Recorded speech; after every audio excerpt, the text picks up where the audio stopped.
El siguiente programa de opinión contiene elementos de lenguaje, salud, sexo y violencia que pueden ser escuchados por niños, niñas y adolescentes sin supervisión de sus madres, padres, representantes o responsables. A partir de este momento, hágase la luz del conocimiento, de las ideas, del pensamiento libre. Comienza La Linterna, una tertulia cotidiana para conversar en forma abierta sobre la actualidad.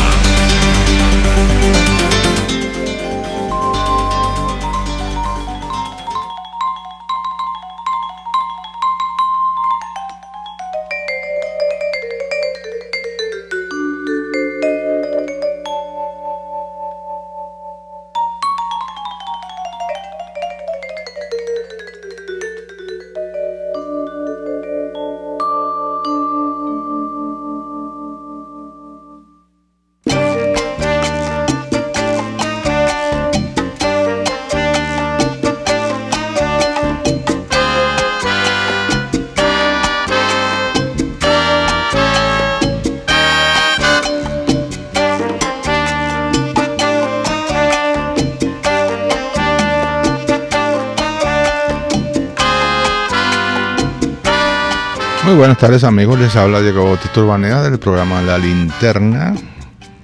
Estamos oyendo a Paquito de Rivera y Luis Ramírez, Latin Blues.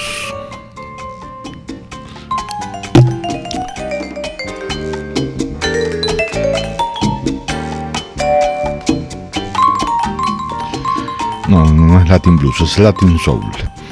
En la dirección general de la estación Germán Estares, en la gerencia de producción Willy Sarcaya, en la producción del programa Juliet Córdoba y en los controles César González.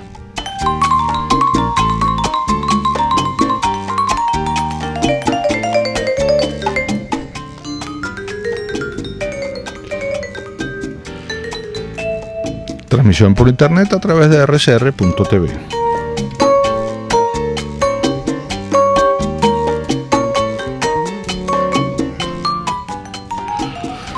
Muy bien, amigos, vamos a empezar nuestro programa de hoy.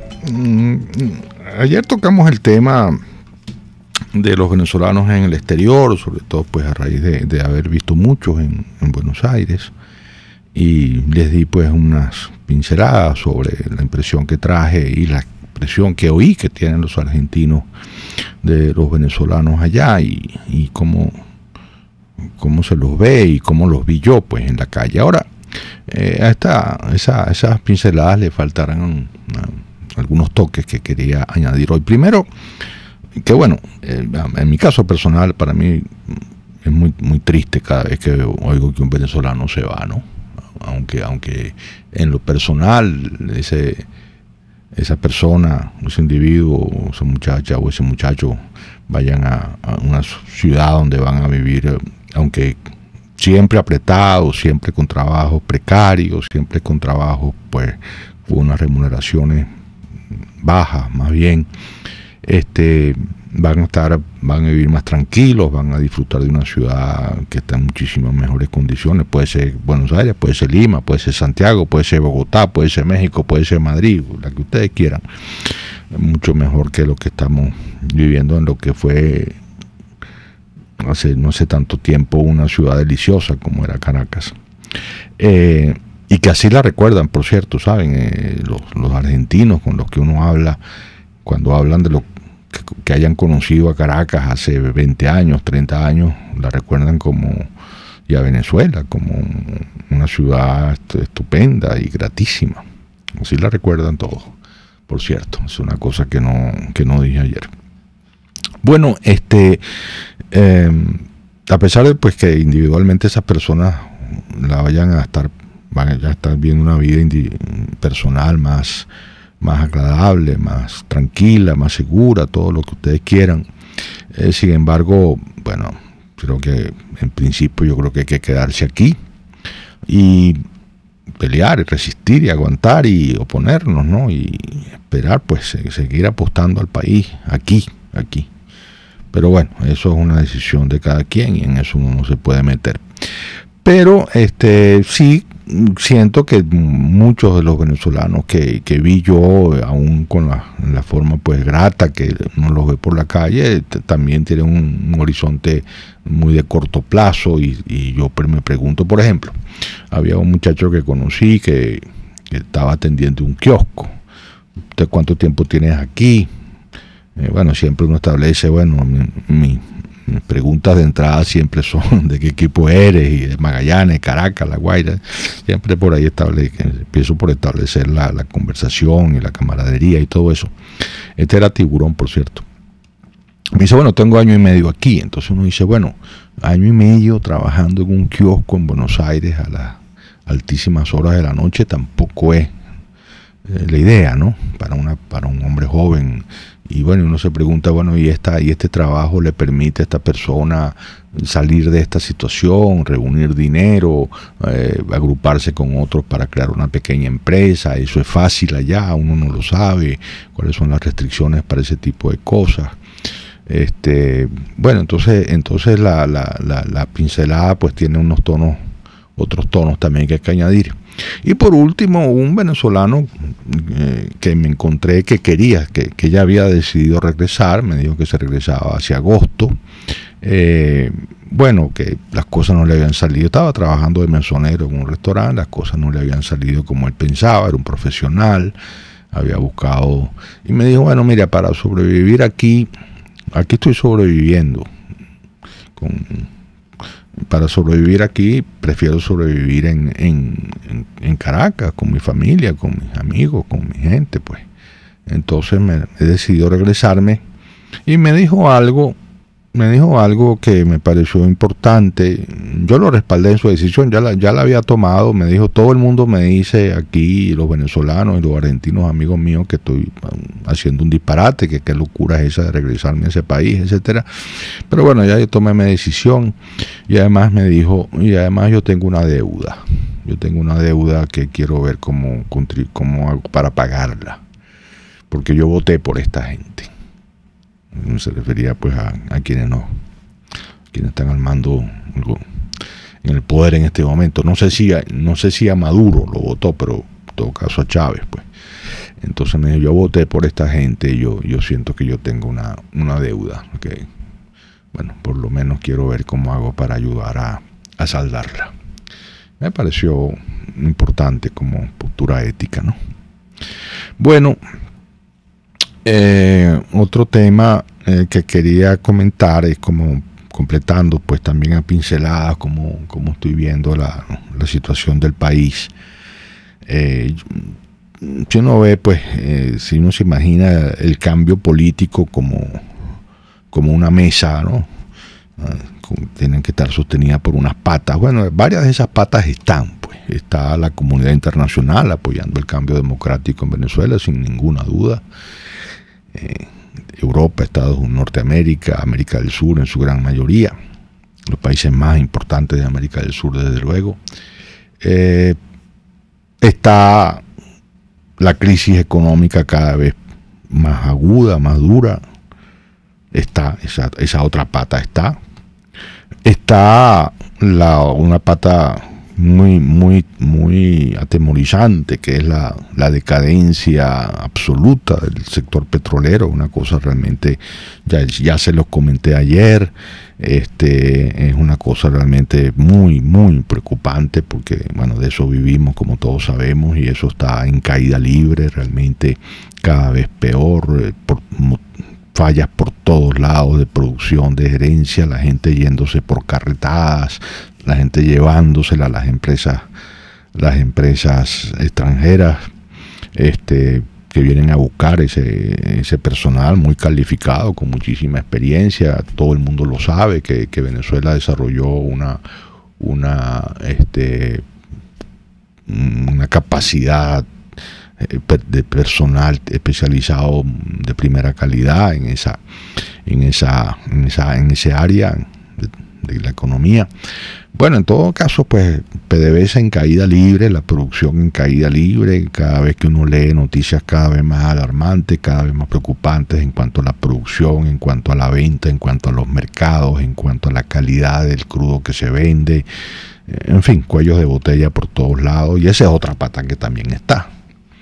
Está otra pata que la voy a mencionar de una manera muy ambigua porque no tiene el hervidero militar del que mucho se habla y que ustedes ven pues las noticias de detenciones de oficiales a cada rato. Eso indica que hay un malestar allí que difícil de precisar su cuantía, su calidad, su ubicación, etcétera, pero ahí está pues presente. Esa es otra de las patas que está, y pudiéramos seguramente seguir enumerando.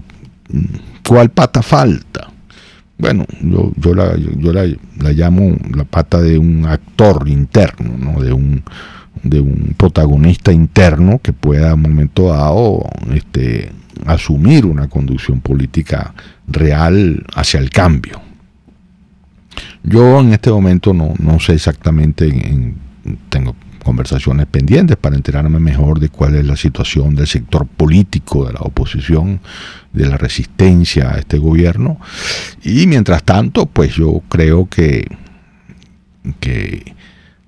tenemos que seguir en esta actitud de no rendirnos, de seguir firmes en nuestro rechazo a un régimen como este, y trabajar en cómo se articula, cómo se agrupa, cómo se le da cada vez más forma, cada vez más amplitud a esta resistencia democrática en la que estamos todos, ¿no? Unos de una manera más explícita, más dedicada exclusivamente a ese tema, los políticos, los activistas más destacados, más conocidos, y el resto de la ciudadanía que de una manera u otra, ustedes cuando llaman aquí o conversan en cualquier parte, lo que sea, resistiendo y aguantando, no en el sentido pasivo de aguantar, sino en el sentido activo, pues de rechazar y de no resignarse a que este sea el presente y el futuro del país.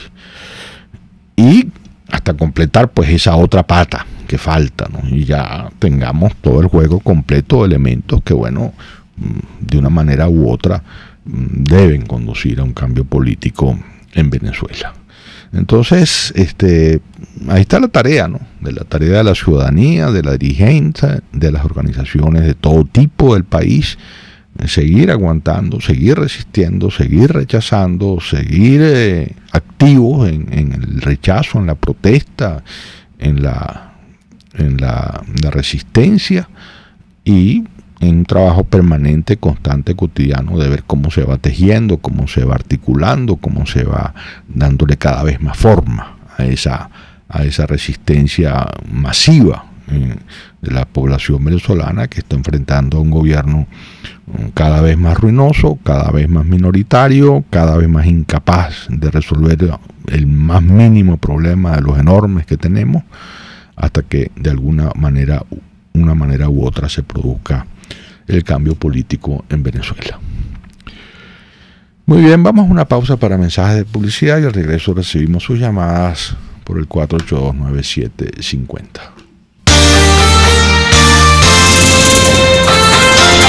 Usted escucha La Linterna, su tertulia en radio, por RCR 750 AM.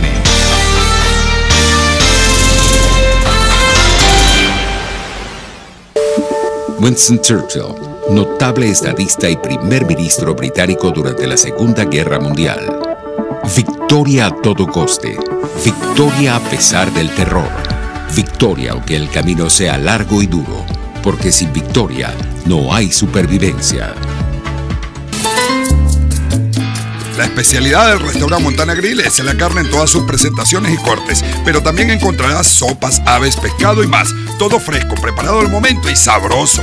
Restaurante Montana Grill frente a la Plaza Candelaria, esquina Candelito. Restaurante Montana Grill, la tentación del sabor. En RCR echamos mano día a día de herramientas periodísticas para exponerles de la mejor manera lo que sucede en el país.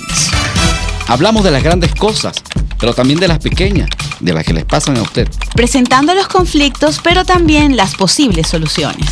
Con respeto, en este país polarizado, porque entendemos que las diferencias existen. Y contrastamos la información, porque para nosotros lo más importante es usted. Inmediatez, opinión, participación, tolerancia y respeto. RCR 750 AM, porque lo bueno une.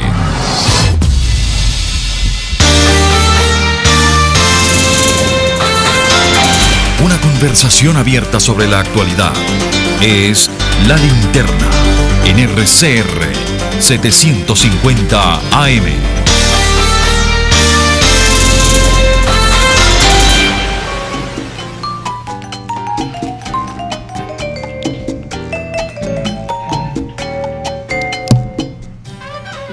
De regreso, amigos, a La Linterna.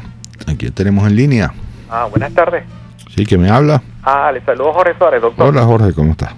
Mire, mañana se cumpliría, mañana 20, se cumpliría exactamente un mes del suceso, digamos, electoral que trajo como consecuencia que en unas elecciones cuestionadas, criticadas y desconocidas por la mayor parte de la comunidad internacional, Maduro se haya nuevamente elegido como presidente por un periodo de 6 años, ¿no?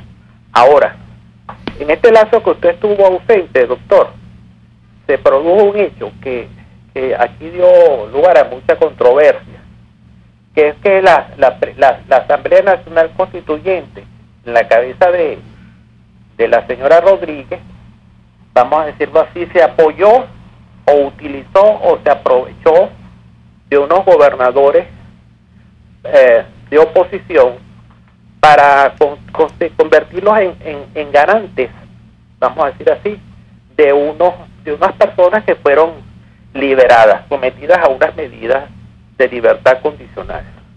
Yo quería preguntarle a usted cómo evaluó usted ese hecho, y luego cómo a partir de esos acontecimientos el gobierno da, digamos, una demostración quizás de que le importa muy poco lo que ha sucedido, lo que se le critica, y ya ha propuesto un cambio de ministro y supuestamente está pidiendo a la OPEP una ayuda o una solidaridad para que ayudara, digamos, a los fines de levantar la baja producción petrolera. ¿Cómo usted estudia ese escenario, doctor? Por favor, gracias. Gracias, Jorge. Muy bien. ¿A quién tenemos en línea? Buenas tardes. Sí, ¿quién me habla? Me habla John Londoño, de los Valles del Tuy. Señor Londoño, ¿cómo está? Bien, usted, el doctor Diego Urbaneja. Mire, la pregunta mía específicamente iba para Neomar Hernández, el programa Así No Va, pero cuando intento llamar, todo el tiempo me suena ocupado. La pregunta es la siguiente, y no solo para Neomar, sino para todo venezolano. ¿Alguna vez usted ha visto el acta o la partida de nacimiento de Nicolás Maduro? Ok. Muy bien, muchas gracias, señor Londoño, por su pregunta y por su llamada. Vamos a una pausa. ¿Quién falta una llamada? ¿Quién tenemos en línea? Sí, adelante. ¿Aló? Adelante, sí. Buenas tardes, Jacobo Marco, ¿cómo está? ¿Cómo está, Jacobo? Cuénteme. Mira, quería comentar contigo, si no le parece copia al carbón lo que está haciendo Ortega con lo que está haciendo Maduro aquí para ganar tiempo. Primero trayendo a la mesa a la iglesia para ganar ahí unos 6 meses, después la historia de la OEA, como un guión repetido con órdenes de La Habana. Quería tu comentario. Gracias. Muy bien, punto muy interesante la comparación. Hay muchos puntos a comparar entre lo que está pasando en Nicaragua y el caso venezolano, pero es un tema muy bien, muy buen tema para comentar. Muy bien, muchas gracias. ¿Una llamada más? ¿A quién tenemos en línea? ¿Se cayó? Bueno, vamos entonces a una pausa para mensajes de... bueno, no, bueno, me están diciendo aquí que tenemos unos minuticos más en este primer segmento. Me está diciendo César. Bueno, entonces vamos a tocar el tema de la llamada del señor Londoño, el tema del acta de nacimiento de Nicolás Maduro. No, esa acta no se ha visto, o lo que se haya visto, mire, yo este gobierno puede perfectamente figúrense ustedes si no podrá falsificar un acta o lo que sea, no hacer lo que sea necesario. Pero ese es un tema que está ahí, el tema de la nacionalidad de Maduro. Yo siempre, como he dicho, mi idea personal de las cosas es que Maduro tiene doble nacionalidad, pero bueno, ese es un tema que, el problema de ese tema, como siempre lo he dicho, es que no hay quien lo declare judicialmente, porque eso sería un juicio por nacionalidad y tendría que ser un tribunal y finalmente el Tribunal Supremo de Justicia. Ya sabemos lo que eso significa, un tribunal absolutamente sumiso al gobierno. Y luego, pues, entonces ese es el gran problema de ese tema, ¿no? Todos los venezolanos muchísimos venezolanos tenemos dudas sobre si Maduro puede ser presidente de Venezuela por el tema de la nacionalidad, pero el problema de esa argumentación es que no hay cómo ejecutarla, no sé cómo hacerla valer en la práctica, pues.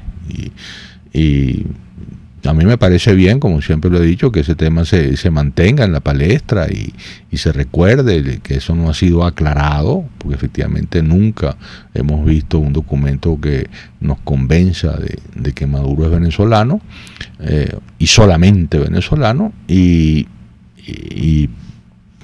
estaremos siempre con esa sospecha. Y yo, como digo, pues me parece bien siempre tenerlo ahí presente, pues. Aunque, como también repito una vez más, el gran problema de eso es quién lo declara y quién lo ejecuta. Una decisión de por qué, por ejemplo, Maduro está violando la Constitución al ser presidente, porque no puede serlo, pero como digo, llevar a la práctica ese argumento en este momento en la Venezuela de hoy no es posible. Bueno, vamos entonces, ahora sí tenemos una llamada más. ¿A quién tenemos en línea? Buenas tardes, mi profesor Diego. Yo me reí de Junquito. Hola, ¿cómo está? Dios me lo bendiga y bienvenido. Muchas gracias. No sabía que usted, no sabía, lo puse ahora, ok, va a escucharlo, pero me gusta más usted en vivo que me van a disculpar que lo grabado. Bueno. Y entonces no lo había escuchado y entonces ahora pongo y digo, ya que el profesor está aquí. Pero como dijo un señor que mañana es 20, digo, ay, entonces ahora sí voy a salir de mi país, porque usted es una persona sabia, conciliadora, entonces sí voy a salir de mi país, porque no puedo escuchar noticias porque me pone más mal, estoy nerviosa. Yo creo que orar y rezar porque nuestro país esté bien, y bienvenido. Yo pensé que iba a venir más tarde, pero bienvenido. Gracias, gracias a lo que está aquí. Muchas gracias por su llamada, muchas gracias de verdad. Muy bien, ahora vamos a una pausa para mensajes de publicidad y ya regresamos. Una forma de expresar libremente las ideas y opiniones. La Linterna, por RCR 750 AM.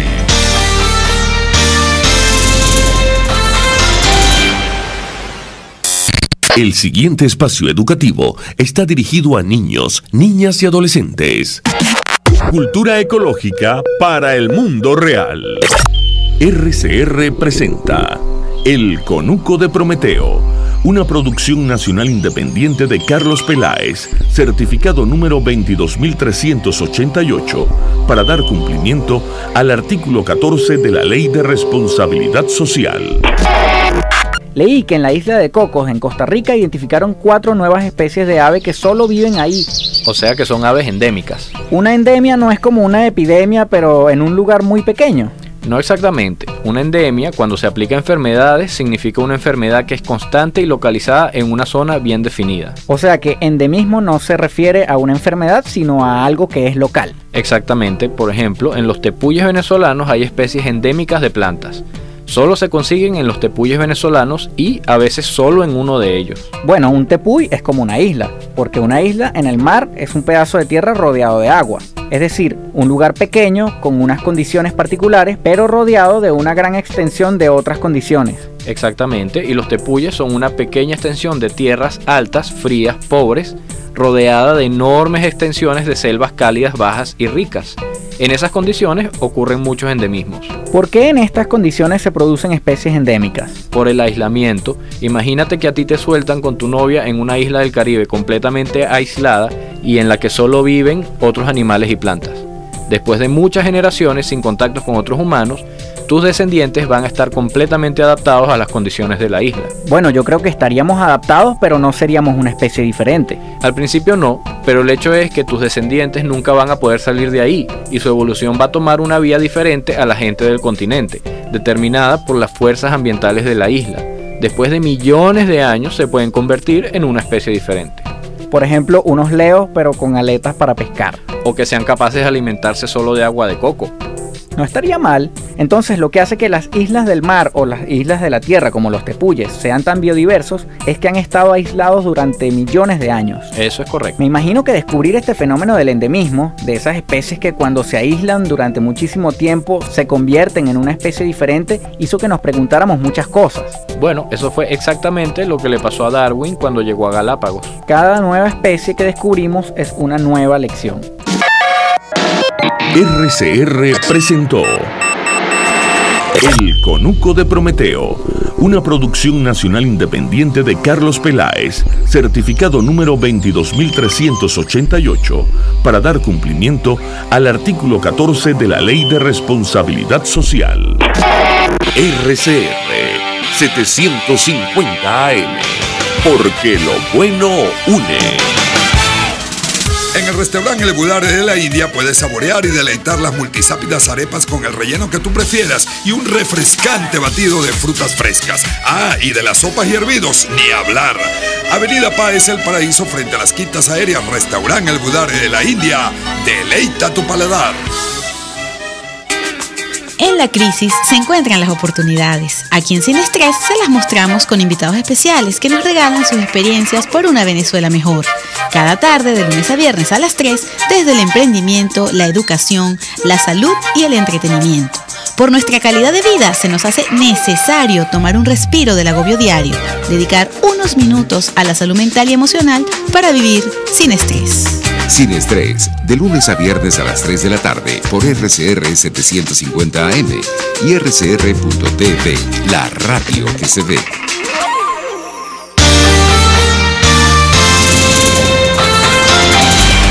Los temas de actualidad son comentados en esta amena tertulia de las tardes. La Linterna, por RCR.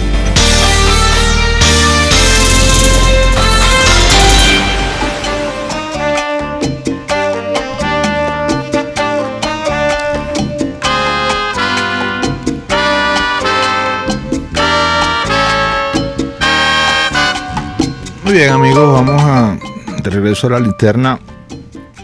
Vamos a empezar a tocar el tema que me planteaba Jacobo Marcos, de la comparación entre lo que está pasando en Nicaragua y lo que hemos vivido en Venezuela. Hay muchísimos puntos muy parecidos, y lo que ha vivido Nicaragua en estos últimos días se parece muchísimo a lo que vivimos nosotros aquí en los 4 meses en los cuales pues se perdieron más de 100 vidas en este país. En Nicaragua ya llevan un número mayor todavía, ¿no?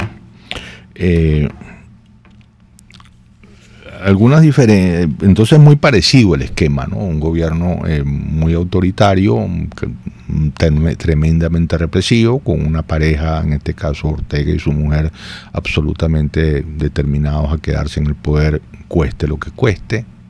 Por lo menos hasta ahora ha sido así. De manera que en esa, y por supuesto, con unas instituciones estatales totalmente dominadas, los tribunales, la Corte Suprema, los organismos electorales. En eso el esquema es realmente muy parecido, muy parecido. Ahora, diferencias, primero, lo mencionaba yo ayer, el hecho de que en Nicaragua, que uno sepa al menos, no existe ni remotamente una situación económica parecida a la de aquí. y económica y social, es decir, que uno no ha oído hablar, no hay hiperinflación, no hay los niveles de escasez y de pobreza que hay aquí. Claro, es una economía mucho más frágil que la nuestra, no tienen petróleo, sus cifras son muchísimo más bajas que las de aquí en cuanto a Producto Interno Bruto, etcétera, con una población también más o menos la cuarta parte, la tercera parte de la nuestra. En fin, pero en todo caso eso también hace una diferencia, y yo lo mencionaba ayer, la protesta contra Ortega y su gente es una protesta de carácter, tiene un carácter mucho más ético y político que social y económico. Eso es un punto importante, a pesar de que lo que disparó el inicio de las protestas fueron unas políticas, una modificación en el sistema de pensiones en nicaragüense. Inmediatamente, a raíz de los muertos que hubo en los primeros momentos, eso se transformó en una protesta política muy desligada del tema socioeconómico. Es decir, no queremos a esta pareja que siga gobernando, son unos represores, son unos asesinos, y han salido a la calle con una determinación, con una habilidad, con una constancia verdaderamente impresionantes y admirables, ¿no? Porque están pues a merced de unos grupos terriblemente sanguinarios, como son los grupos paramilitares de allá, y apoyados por la Policía Nacional. Curiosamente, y esto también vale la pena mencionarlo, las Fuerzas Armadas nicaragüenses se han mantenido con las manos fuera de este conflicto y estas actividades de represión, pero los grupos paramilitares y la Policía Nacional nicaragüense han sido terriblemente sanguinarios, y la población nicaragüense ha dado muestras de una constancia y de una habilidad para la protesta y de una persistencia, y bueno, le ha costado muchísimas vidas, ya se acercan a las 200 víctimas, algunas de ellas verdaderamente terribles, como esta de quemarle la casa con una familia adentro, y murieron pues 6 personas, de las cuales 2 niños muy pequeños, una cosa verdaderamente terrorífica. Pero sí, hay muchos puntos de semejanza. Yo siento, sin embargo, pues, personalmente, que la situación de Ortega en este momento es sumamente débil. Es un país que tiene mucho menos, digamos, capacidad de maniobra que el gobierno venezolano, por el hecho de que Venezuela tiene petróleo y tiene unos países a los cuales pues tiene, como ustedes saben, las islitas del Caribe, algunas de ellas muy condicionadas por el apoyo venezolano y tal. Nada de eso lo puede hacer Nicaragua, de manera que Ortega en este momento lo veo en ese sentido mucho más débil, o muy débil. Y me están diciendo que tengo una llamada. Esperen un momentico, por favor, quien nos está llamando. Y mencionar el papel muy activo que ha tenido la iglesia nicaragüense como gran articuladora de toda esta protesta, que no ha sido, que ha sido una protesta muy ciudadana, muy a base de organizaciones sociales. Ahí no hay partidos políticos de oposición, ahí no hay dirigentes políticos de oposición liderizando eso.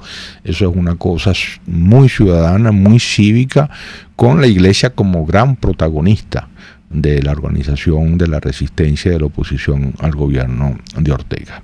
Entonces hay muchos puntos muy parecidos, algunos puntos de diferencia. También mencionaría yo que hasta no hace mucho el empresariado nicaragüense estuvo pues aliado al gobierno mediante una serie de compromisos y de pactos y de convenios entre gobierno y empresariado, y cosa que no ocurrió en Venezuela, no ha ocurrido en Venezuela de la misma manera. El empresariado ha estado siempre mucho más opuesto hasta el gobierno, esa luna de miel entre el empresariado y el gobierno nicaragüense pues terminó justamente a raíz de las protestas que empezaron hace unas cuantas semanas, pues. Muy bien, ahora sí, muchas gracias por esperar. ¿A quién tenemos en línea? Sí, buenas tardes. Sí, ¿quién habla? Mi nombre es Yaneifer Sayago. Adelante, Sayago, ¿cómo está? Bien, gracias. Gracias por permitirnos aquí mediante este medio, que es uno de los pocos canales que tenemos todavía en Venezuela, donde mediante el mismo estamos manifestando el declive, la degradación que hay con la vida del pueblo venezolano. Cuando vamos a comprar una pastilla, ahorita estoy comprando unos medicamentos, los medicamentos no bajan de 1 millón de bolívares, cualquier medicamento 2 millones, 3 millones. Esto es un colapso total lo que hay. No hay transporte, no hay comida, no hay medicinas, no hay nada. Y sin embargo, este gobierno quiere mantener. Esto no es gobierno. Aquí no tenemos ni siquiera una dictadura. Aquí lo que tenemos es una serie de usurpadores y delincuentes que son los que conforman el gabinete.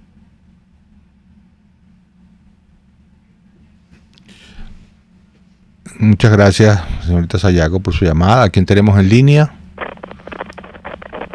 ¿Sí, quién es? Aló, buenas tardes. ¿Sí, quién habla? Mire, la señora Canaima de Altavista, Caria. ¿La señora? Canaima. Adelante, señora. Sí, adelante.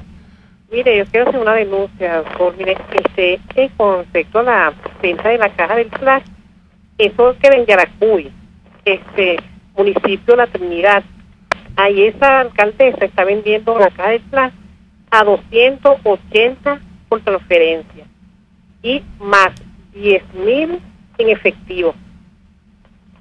Ajá, esa es la cuna del Flash. Muy bien, hecha su denuncia, señora. Muchas gracias por su llamada y por su denuncia. No hay más llamadas en este momento, entonces vamos a una pausa para mensajes de publicidad y ya regresamos. La actualidad vista a la luz de La Linterna a través de RCR 750 AM.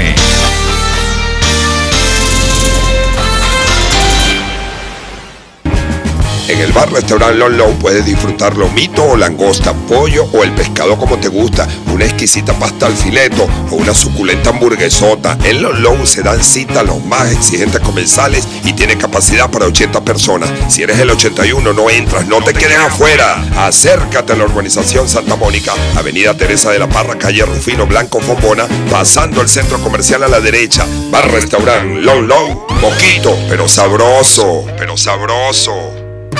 Cuando se busca frescura y calidad en frutas y verduras, en Central Madeirense las encontrarás. Por eso, cada día ofrecemos lo mejor de esta tierra a ustedes, nuestros clientes. Visita cualquiera de nuestras sucursales. Te esperamos en Central Madeirense. Son más frescas. La actualidad vista a la luz de La Linterna a través de RCR 750 AM.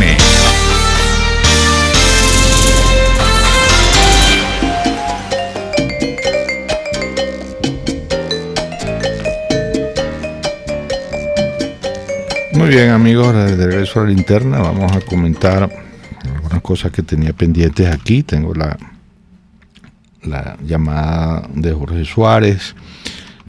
Bueno, yo no sé exactamente bien los detalles, la verdad es que no puedo comentar mucho de qué papel han jugado los gobernadores electos por la oposición en las elecciones estas, que algunos pues se prestaron a juramentarse ante la fraudulenta constituyente. ¿Qué papel ha jugado exactamente en esta escarcelación de algunos presos políticos? No sabría yo en ese sentido qué opinar, porque lo que he visto en relación a esa escarcelación, primero que muchos de los escarcelados en realidad no son presos comunes, que el número de escarcelados por motivos políticos es mucho menor que el que el gobierno ha anunciado, que como digo muchos presos comunes han estado beneficiados por esas medidas, quizás para inflar las cifras, supongo yo. Pero como digo, en relación al papel de los gobernadores de oposición, digamos así, no tengo suficientes datos como para opinar al respecto. En relación a las posibilidades de que Venezuela, como miembro fundador de la OPEP, etcétera, y todo el pedigrí que tiene Venezuela como actor de primer orden en esa organización, desde uno de los fundadores, como todos sabemos. Juan Pablo Pérez Alfonso fue uno de los grandes impulsores del nacimiento de la OPEP, allá por el año 59, con el pleno respaldo del gobierno del señor Rómulo Betancourt. Es muy importante recordarlo, muy importante recordarlo, el papel que tuvo Betancourt a través, o sea, Pérez Alfonso respaldado por Betancourt, que en ese sentido formaban una dupla pues muy estrecha, ¿no? El pensamiento petrolero de Betancourt y el pensamiento petrolero de Pérez Alfonso pues estaban estrechamente vinculados. Bueno, como recordaba, pues simplemente el papel procero que siempre tuvo Venezuela en la OPEP, y en este momento es un papel que será casi que mendicante, ¿no? Porque pidiendo ayuda a la OPEP, si, como dice Jorge Suárez en su llamada, yo no veo cómo puede la OPEP ayudar a que la producción petrolera se recupere en Venezuela, porque eso depende de la destrucción institucional y gerencial y tecnológica de esa industria nacional que tiene absolutamente factores internos. Se debe absolutamente a factores internos. Ahí no tiene nada que ver nadie que no sea el gobierno venezolano, de manera que no veo cómo puede la OPEP ayudar a Venezuela a recuperar su producción. No veo realmente. Es decir, la sangría de la industria petrolera venezolana imparable en todos los aspectos, y yo no veo ni la OPEP, ni China, ni Rusia. Yo creo que eso es una cosa que va a llevar muchísimo tiempo, y esto me lleva a un comentario para completar el tema inicial del programa, que he mencionado en otras ocasiones, pero que viene a cuento de nuevo. Vamos a encontrar un país y justamente en su Santa Bárbara, pues, como es la industria petrolera, verdaderamente en ruinas. Esto es una cosa que tenemos que saber. Algunos economistas opinan que la recuperación de Venezuela puede ser muy rápida, ojalá así sea, pero hay algunas cosas que vamos a tener que tener muy claro, que estamos cuando se produzca un cambio político en Venezuela, lo que va a recibir la sociedad venezolana, porque esto va a ser una tarea donde va a estar el gobierno y va a tener que contar con el apoyo de toda la ciudadanía venezolana para la recuperación. Es un país en ruinas, y en particular su industria petrolera, su buque insignia, su motivo de orgullo durante tanto tiempo, verdaderamente en este momento convertida en un bagazo, como decía yo ayer. Y eso va a requerir un inmenso esfuerzo, un gran talento y una gran capacidad de trabajo consistente para recuperar la industria petrolera de la forma que corresponda en el momento dado. Yo no sé si es posible volver a tener la PDVSA que tuvimos. Muchísimos expertos dicen que ya eso no es posible, y que habrá que pensar en otro esquema de funcionamiento de la industria petrolera. Muy probablemente será así, y seguramente expertos muy capaces que tenemos tendrán una idea bastante precisa de cómo podría ser esa nueva configuración de nuestra industria petrolera. Pero en todo caso, lo que sí está para mí claro es que eso va a ser una tarea que va a requerir muchísimo esfuerzo, muchísimo talento y una gran capacidad, una gran disposición a apoyar esa recuperación de nuestra industria petrolera y a esperar los resultados el tiempo que sea necesario, y no pedir peras al olmo pues antes de tiempo, ¿no? Bueno, supuestamente el olmo nunca da peras, así que no pedir resultados antes de tiempo. Bueno, muy bien, creo que es hora ya de todavía, porque ahora tenemos unos horarios que tenemos que cumplir. Hasta las 54 hablando. Muy bien, ok.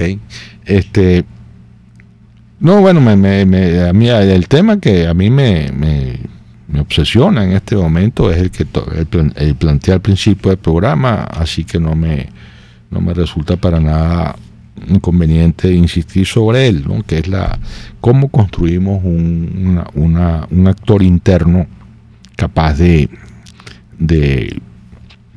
soportar y de llevar adelante y de conducir el cambio político en Venezuela. Estaba yo recordando históricamente el último caso de cambio político de esa magnitud que hemos tenido en Venezuela, que fue cuando la caída del gobierno de Marcos Pérez Jiménez. En ese momento no existían, habían pasado 10 años de suspensión de la actividad política, los partidos políticos estaban casi todos en la clandestinidad e ilegalizados, excepto COPEI, pero en todo caso pues no podían tener una actividad política pública, y pareciera que cuando cayó Pérez Jiménez pues no había nada preparado para el relevo, pero eso no era en realidad tan así, porque se habían a lo largo del año 57 y sobre todo a medida que la situación política del gobierno de Pérez Jiménez se fue deteriorando, empezaron muchos contactos entre los principales dirigentes políticos, entre algunos empresarios muy importantes. En ese momento se habló mucho de una famosa reunión, de un famoso viaje de Eugenio Mendoza a Nueva York a reunirse con los líderes políticos, y había pues un clima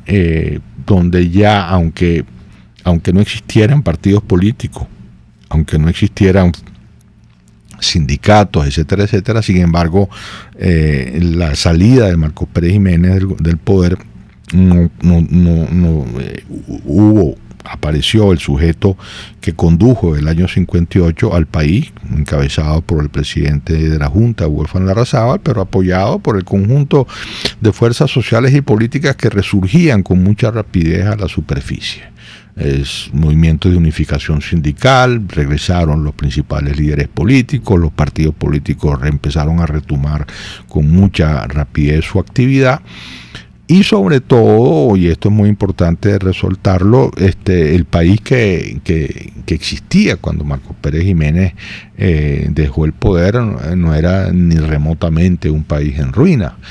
Posiblemente podían algunos decir que todo lo contrario, era un país que tenía una crisis política, una crisis militar, ciertamente, pero que era un país que estaba en un camino de ascenso en todos sus indicadores sociales y económicos, de manera que el gobierno que se encargó de ese reemplazo de Marcos Pérez Jiménez fue un gobierno que no tuvo que enfrentarse a un país en ruina como le tocaría hacerlo al gobierno que viniera después de producirse un cambio político en el país.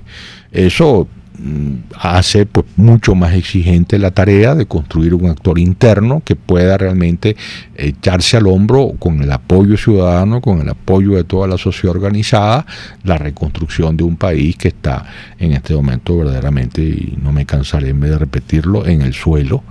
Y es importante que tengamos esa necesidad muy presente, también para que los venezolanos empecemos un poco a dejar yo siento una cosa que me preocupa mucho, de criticar tanto lo que hacen los dirigentes políticos, lo que hace fulanito, una cosa de una intolerancia y de una crítica permanente muy agresiva, muy amarga, que no nos va a ayudar para lo que necesitamos hacer en la Venezuela que va a venir, si Dios quiere.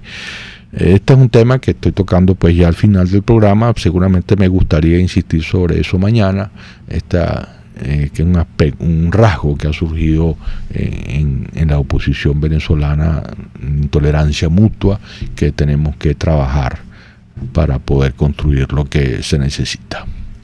Muy bien, ahora sí estamos llegando al final del programa. Mañana seguimos sobre este tema, como acabo de decir, y vamos a despedir con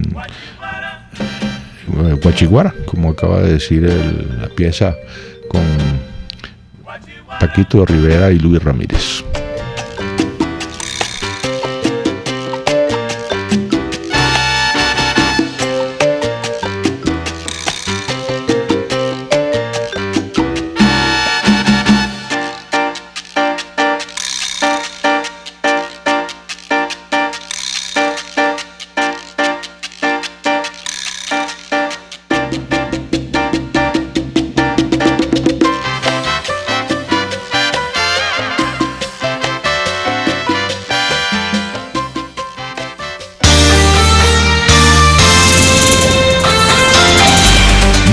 Regresaremos para ver la actualidad a la luz de La Linterna.